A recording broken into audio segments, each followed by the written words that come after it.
اور یاد رکھنا باپ اور ماں کا کردار اولاد کی پیدائش میں بہت بڑا عمل دخل رکھتا ہے.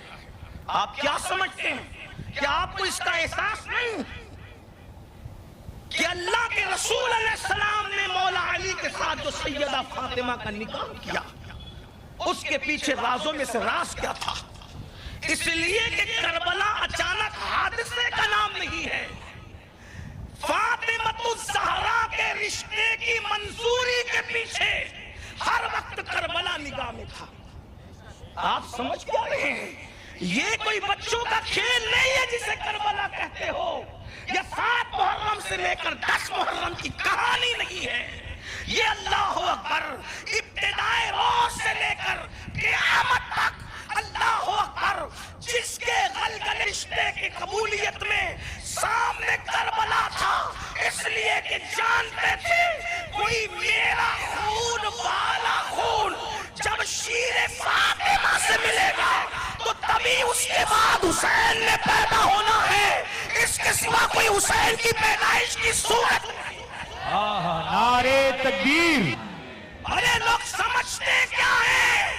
جب عبد القادر جیلانی جیسوں کی پیدائش کے لیے ابو صالح جیسا باپ چاہیے اور ام الخیر جیسی ماں چاہیے تو کربلا کے تاجدار کے لیے پھر کس کی ضرورت؟ اس لیے کہ کوئی اور باپ پھر وہاں وہ چیز لا ہی نہیں سکتا. ماں تو پھر ماں تھی لیکن اور پھر اللہ رب العزت کے محبوب نے انتخاب کر. اس لیے کہ اسکول نہیں بدلتا کسی کو، یا اسکول معلومات میں اضافہ کر سکتا ہے، بدل نہیں سکتا. مدرسہ معلومات میں اضافہ کر سکتا ہے، بدل نہیں سکتا. ایک حد تک کہ خانقاہیں بھی معلومات میں اضافہ کر سکتی، بدل. اس لیے کہ عادتیں بدلی جاتی ہے، فطرتیں نہیں بدلی جاتی. عادت پیدا ہونے کے بعد پیدا ہوتی ہے اور فطرت پیدا ہونے سے پہلے ساتھ آتی ہے. اسی لیے عادت چلی جاتی ہے، فطرت نہیں جاتی. مثال بتاؤں، گٹکا کھانے کی عادت ہے، تقریر سن کر کے جا سکتی ہے، لیکن پانی پینا فطرت ہے. کتنا بھی بڑا علامہ کہے آج سے پانی چھوڑ دو، جلسہ چھوڑ کے بھاگو گے، پانی نہیں چھوڑ سکتے. وجہ اس لیے کہ فطرت اسے کہ فطرت کبھی نہیں بدل سکتی. بولو بلوا دو جس سے بھی چاہو. گٹکے کے لیے ہاتھ اٹھا دو گے کہ چلو چھوڑ دیا، پانی کے لیے بھی کوئی اٹھائے گا؟ کبھی سنا بھی کسی نے پانی سے روکنے کی کوئی وجہ؟ لوگ جانتے ہیں فطرت سے روکا نہیں جا سکتا. اور فطرت ساتھ آتی ہے، اور جیسے ساتھ آتی ہے ویسے ساتھ جاتی ہے. البتہ فطرت ڈیولپ ہوتی ہے یا کمزور ہوتی ہے، بس اتنا ہے، ختم نہیں ہوتی. مثال کے طور پہ آپ لائے ہیں فطرت میں نیکی، تو جیسے جیسے عمر بڑھے گی وہ بڑھتی جائے گی. بالکل ایسے ہی جیسے بارش، علم بارش کی طرح ہے. علم کس کی طرح ہے؟ سمجھ میں آتی ہے بات؟ علم کس کی طرح ہے؟ بارش کی طرح. بارش اگر گندگی پہ گزرے گی، دیکھنا محلے میں اگر کچرے کا ڈھیر ہے، جب بارش ہوتی ہے تو بولو بدبو بڑھتی ہے کم ہوتی ہے؟ بولو بھائی، بولیں. بات سمجھ میں آ رہی تو بول دے، ورنہ کوئی بات نہیں. بولے بھائی بڑھتی ہے نا. کیوں؟ بارش بدبو لے کے آتی ہے کیا؟ نہیں، بارش میں بدبو نہیں ہوتی، جس پہ گرتی ہے اس کو بڑھاتی ہے. اور کچرے کی کنڈی پہ گری تو بدبو بڑھا دیا، اور خوشبو پہ گری، وہ مٹی جو خوشبودار ہوتی ہے تو عود سے اچھی خوشبو اس مٹی میں آتی ہے جو بارش کے اوپر، بارش جس مٹی کے اوپر آتی. کیوں؟ مٹی مٹی تھی، جہاں بدبو تھی بدبو پھیل گئی، جہاں خوشبو تھی. کبھی کھیت میں پہلی بارش کا مزہ لینا تو سمجھ میں آئے گا. یہ کسان لوگ جانتے ہیں بیچارے، جن کی ہمارے ملک میں کوئی اہمیت نہیں ہے. ہاں، یہ کسان لوگ جانتے ہیں کہ پہلی بارش کا مزہ کھیت کی مٹیوں سے خوشبو کی شکل میں کیا اٹھتا ہے، بڑا مزہ آتا ہے. کھیت چھوڑ کر جانے کو جی نہیں چاہتا. اور بوندا باندی ہو تو پھر بات ہی اور ہے. حضرت امیر خسرو کے انداز میں بات کچھ اور کہی جا سکتی ہے، لیکن عنوان میرا وہ نہیں ہے. عرض کیا کر رہا تھا کہ اللہ اکبر، علم بارش کی طرح ہے. اگر ابن تیمیہ کی گندگی پہ پڑتا ہے تو وہ نبی کا غدار ہو جاتا ہے، اور غزالی کے ادب پہ پڑتا ہے تو غزالی نیکوں کا سردار ہو جاتا ہے. علم دونوں کو ملا. اگر سہارنپوریوں کی گندگی پہ پڑا تو نبی کے علم کو جانوروں سے تشبیہ دے بیٹھے.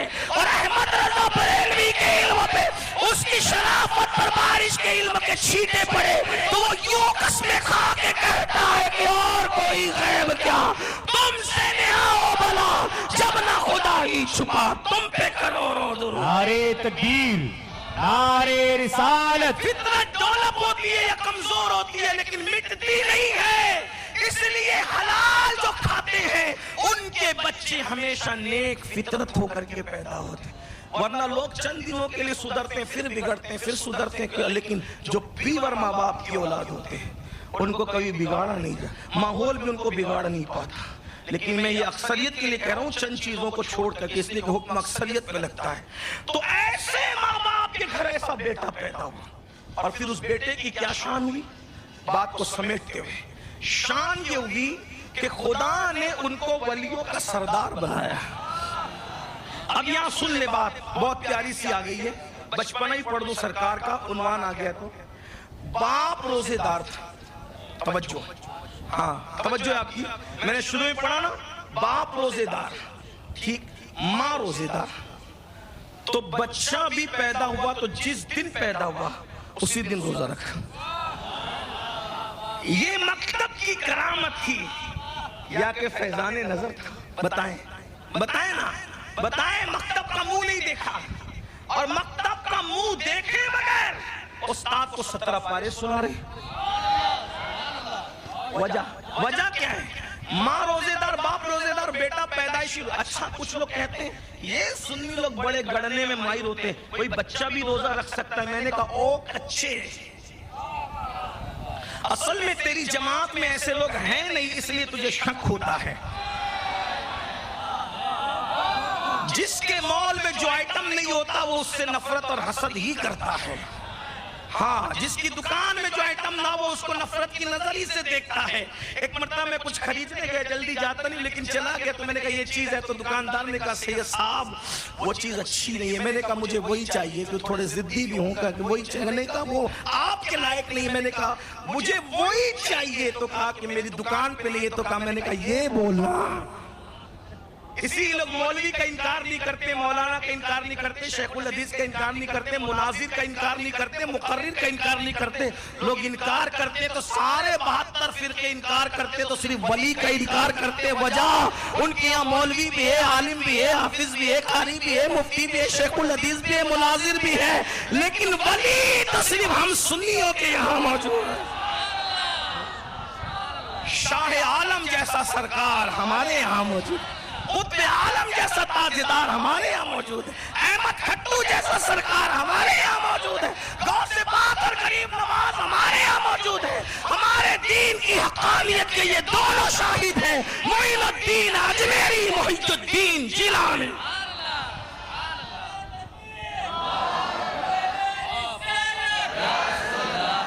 कोई कहता है क्या पैदा होती है कोई रोजा कैसे रख सकता है? मैंने कहा मैं अभी समझाता हूँ, हमारे पास भी तो आया करूंगा, हाँ, कुछ हमसे भी सीखो।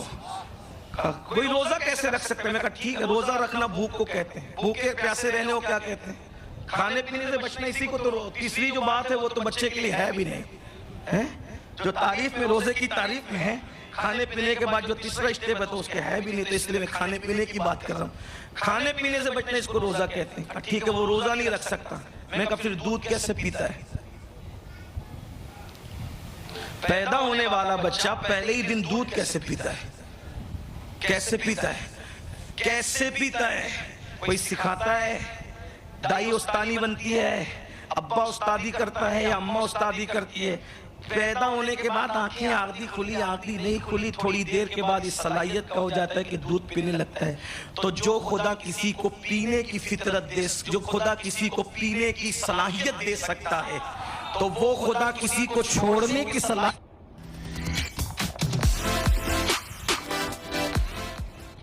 बात ये, लेकिन बस इसलिए कि पीते सब हैं इसलिए लोगों को ताज्जुब नहीं है, लेकिन किसी को पिला दिया अपनी मर्जी पीने की सलाहियत दे सकता है, तो वो खुदा किसी को छोड़ने की सलाहियत दे दे, तो इसमें प्रॉब्लम की बात है।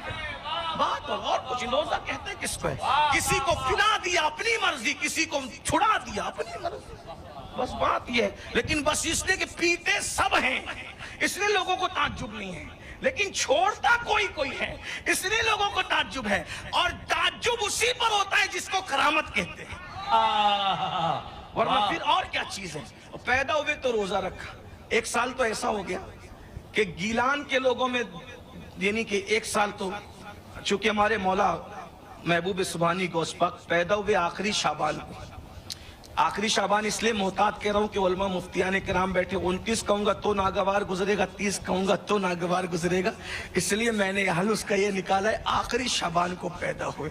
ہر سال میری امی مجھ سے کہتی ہے کہ اصل تاریخ بتا، میں نے کہتا ہوں کہ آخری تاریخ کو بس وہ پیدا ہوئے، جو آخری ہے بس وہی ان کی ولادت ہے، پھر آپ یا اس کو 29 کر لیں یا اس کو 30 کر لیں، بہرحال جو بھی ہے یہ اتنا ہے۔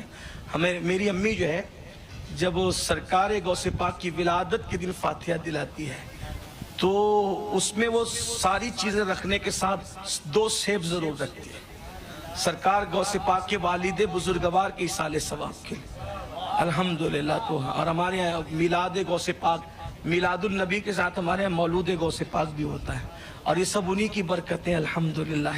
جس دن لوگ غوث پاک کو جان جائیں گے اس دن غوث پاک کا دامن نہیں چھوڑیں گے۔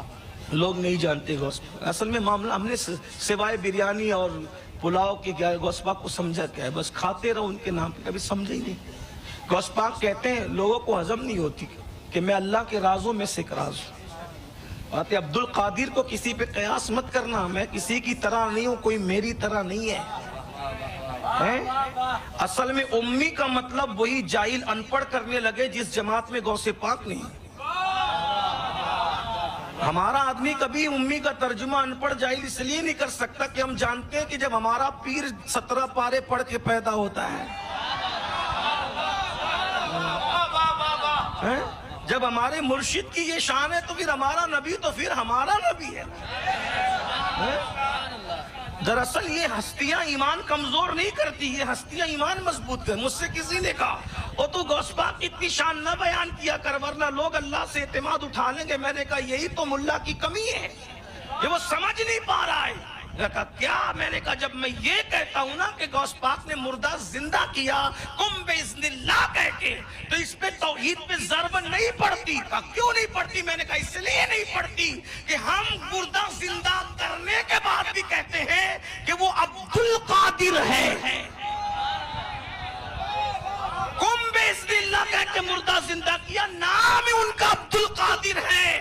عبد القادر کے سوا میں ان کا کوئی پیدائشی نام نہیں جانتا، ان کا اصل پیدائشی نام عبد القادر ہے۔ تو پھر کیا بات سمجھ میں آئی؟ جب قادر کا بندہ ٹھوکر سے مردہ زندہ کر سکتا ہے، جب عبد القادر ایسا ہے تو قادر کی شان کا عالم کیا؟ اس پہ توحید پر ضرب کہاں پڑ رہی ہے وہ بتاؤ، ورنہ لوگ تو آج کے دور میں مرتد اور ملحد ہو رہی ہے کہہ کے کہ اللہ قیامت میں مردہ زندہ کیسے کرے گا، لیکن جو عبد القادر کو مانتا ہے انشاءاللہ وہ کبھی مرتد نہیں ہو سکتا، اس لیے کہ وہ کہے گا جب میرا عبد القادر ایسا ہے تو پھر میرے قادر کی شان کا عالم کیا؟ اگر میں یہ کہتا ہوں کہ صابر پاک نے اپنا جنازہ پڑھایا تو پیٹ میں درد کیوں ہے؟ کہا توحید پہ ضرب پڑتی۔ میں نے کہا کیوں پڑتی ہے؟ تو میں نے کہا جب علاء الدین اپنا جنازہ خود پڑھا سکتا ہے تو دین کو پیدا کرنے والے خدا کی قوت اور طاقت کا عالم کیا ہوگا؟ ارے جب علاء الدین صابر 12 سال فاقے کر کے فنا نہیں ہے، جب صابر کو فنا نہیں ہے تو رب صابر کو فنا کیسے ہو سکتا ہے؟ یہ بات بتانا تو توحید پہ میں نے کہا سمجھنے کی بات۔ جب آدمی کی آنکھ پر گندے سندے آئینے لگ جاتے ہیں، آئینکیں لگ جاتی ہے تو آدمی کو وہی سب کچھ نظر آتا ہے۔ لوگ ہم سے کہتے ہیں لڑتے ہیں یہ کیوں کہا؟ میں نے کہا میرے پاس بیٹھ تو صحیح، بات تو کر۔ تو کیا عرض کر رہا تھا کہ سرکار غوث العظم ماں روزے دار، باپ روزے، بیٹا بھی روزے۔ آج ہمارے بچوں کو تقریر سنا سنا کبھی ہم روزے دار نہ بنا سکے، کیوں؟ پوری زندگی باپ روزہ نہیں رکھتا، رمضان کے بھی نہیں رکھتے شریف ہے، رمضان شریف کے بھی روزے نہیں رکھتے۔ کہا کہ اللہ کے نام پہ جان تو دے سکتا ہوں لیکن چائے سے پیار اتنا ہے کہ رمضان شریف میں چائے کے بغیر رہ نہیں سکتے۔ गुटखे के बगैर नहीं रह सकता, बीड़ी सिगरेट के बगैर नहीं रह सकता। मैंने कहा हद है तुझ पर, अफसोस है जो अल्लाह के नाम पे बीड़ी सिगरेट ना छोड़ सके चंद घंटों के लिए, उसको मुसलमान कहलाने का हक है। मुसलमान तो वो थे भाई जो अल्लाह के नाम पे पहली रात की दुल्हन छोड़कर जान देने के लिए आ गए थे। वाह वाह वाह वाह। बच्चों को नेक बनाना चाहते हो, हलाल खिला। आज हमारे पास सब है, हलाल रुखसत है, हराम खा रहे। कितने मुसलमान हराम खाने से 20। आज मुसलमानों के धंधे देख लो, कोई वीडियो चला रहा है, कोई थिएटर चला रहा है, कोई सट्टे का धंधा कर रहा है, कोई शराब का धंधा कर रहा है, कोई भंग बेच रहा है, कोई चरस बेच रहा है, कोई गांजा बेच रहा है। और जो लोग जमीन का किराने का धंधा करते हैं, फिर वो भी एक प्लाट को 4 लोग को बेच रहे हैं, किराना में मिलावट कर रहा है। यानी हलाल कारोबार में भी आप गंदगी कर रहे हैं।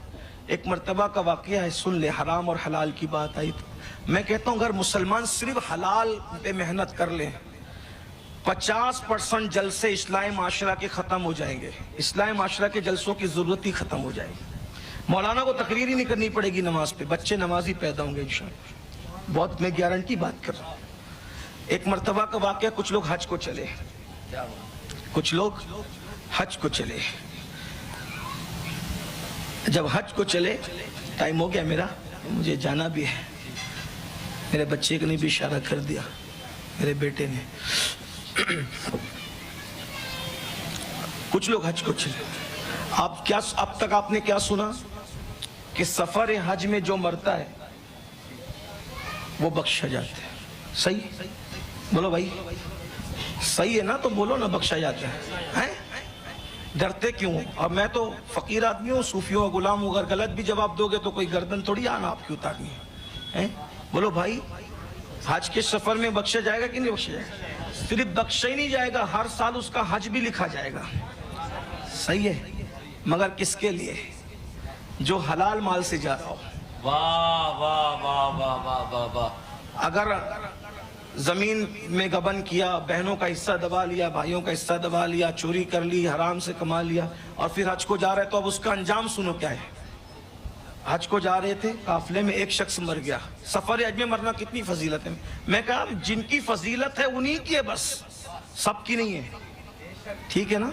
सबकी नहीं है, इसलिए बात समझो। गधे घोड़े को एक साथ में मत खड़ा करो। जो फजीलतें जिनके लिए, बस उन्हीं के लिए है। सफर हज है, एक आदमी मर गया। जब मर गया तो लोगों ने उसकी कब्र खोदी। भाई हाजी साहब मर गए। हाजी साहब क्या खुश नसीब है, बख्शे गए, जन्नत के दूल्हा बन गए, हर साल हज होगा। लेकिन कब्र खोदी, बड़े बड़े सांप। बोलो अल्लाह की पनाह, माअज़ल्लाह, अल्लाह की पनाह, अल्लाह की पनाह। अल्लाह हम सबको अपनी पनाह अता फरमाए। आमीन। ये डरने की बात है भाई, कब्र का हाल किसके साथ क्या होगा ये तो अल्लाह ही जानता है। एक बुजुर्ग फरमाया करते थे, अल्लाह मुझे वहां मौत देना जहां मेरी कोई पहचान का ना हो।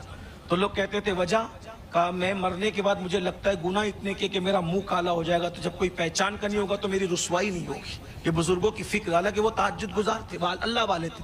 अल्लाह वाले ये दुआ करते हैं। हम क्या सोचते हैं, हम मरे तो हमारा उर्स होना चाहिए। ये हाल है, ये हाल है। मैं गुनाहगार हूं और बड़े मर्तबों की ख्वाहिश, ये कैफियत है। कब्र खोदी, बड़े बड़े अजदे, बड़े बड़े सांप। एक छोड़ दिया, दूसरा खोदा, बड़े बड़े सांप। तीसरा खोदा, बड़े बड़े सांप। मक्का शरीफ करीब था। किसी को काफिले वालों का, जल्दी दौड़ो जाओ और मुफ्ती मक्का, हिब्रुल उम्मा, रईसुल मुफस्सिरीन, सैयदुल मुफस्सिरीन, सैयदना अब्दुल्ला इब्ने अब्बास से जाकर के मसला पूछ कर आओ। जहां कब्र खोदते हैं अजदे निकलते हैं, क्या करें। और हाजी साहब है, सरकार इब्ने अब्बास ने कहा जाओ जाओ, पूरी दुनिया भी खोद डालोगे तो ये अजदहे खत्म नहीं होंगे, इसलिए जहां जहां है उसी अजदहे के साथ उसको दफन कर दो। तो लोगों ने पूछा, इब्ने अब्बास, एक हाजी के साथ ये मामला? हमने तो ये सुना कि हाजी बख्शा जाता है, हर साल हज करता है। फरमाया जाओ तहकीक कर लो कि वो जरूर हराम में मुब्तला होगा, हराम की वजह से उसके साथ ये सुलूक हो रहा है। उसको वहीं दफन कर दिया। जब उसकी बीवी से पूछा कि इब्ने अब्बास ने कुछ कहा, तुम बताओ तुम्हारा शौहर कैसा था? नेक बहुत था, लेकिन वो गल्ले का अनाज का धंधा करता था। और क्या करता था, थोड़ा सा अनाज निकाल करके घर में पकाने के लिए दे देता था और उसमें पानी और भूसा मिला करके उसका वजन बढ़ा दिया करता था। इस मिलावट की वजह से शायद उसके साथ ये सुलूक किया गया। آپ مجھے بتائیں کوئی اناج بیچ کر اس میں بھوسا ملا کر کے بیچے، اس کے ساتھ یہ ہو۔ جو لوگ جوئے کا دھندا کرتے ہیں ان کا کیا ہوگا؟ جو شراب کے دھندے کرتے ہیں ان کا کیا ہوگا؟ جو امت کے اندر بستیوں کے اندر حرام بیچتے ہیں ان کا کیا ہوگا؟ اس لیے لوگوں توبہ کرو، استعمال کرنے والے بھی توبہ کرو اور بیچنے خریدنے والے بھی توبہ کرو۔ اور یاد رکھنا آخری جملہ یہ، تم حلال کھاؤ گے انشاءاللہ تمہاری نسلوں میں نیک لوگ پیدا ہوں گے۔ غوث اعظم کے صدقے اللہ تعالی ہم سب کو توفیق دے۔ گفتگو کے درمیان کوئی غلطی ہو تو اللہ معاف کر دے۔ استغفر اللہ وما علینا الا البلاغ۔ السلام علیکم۔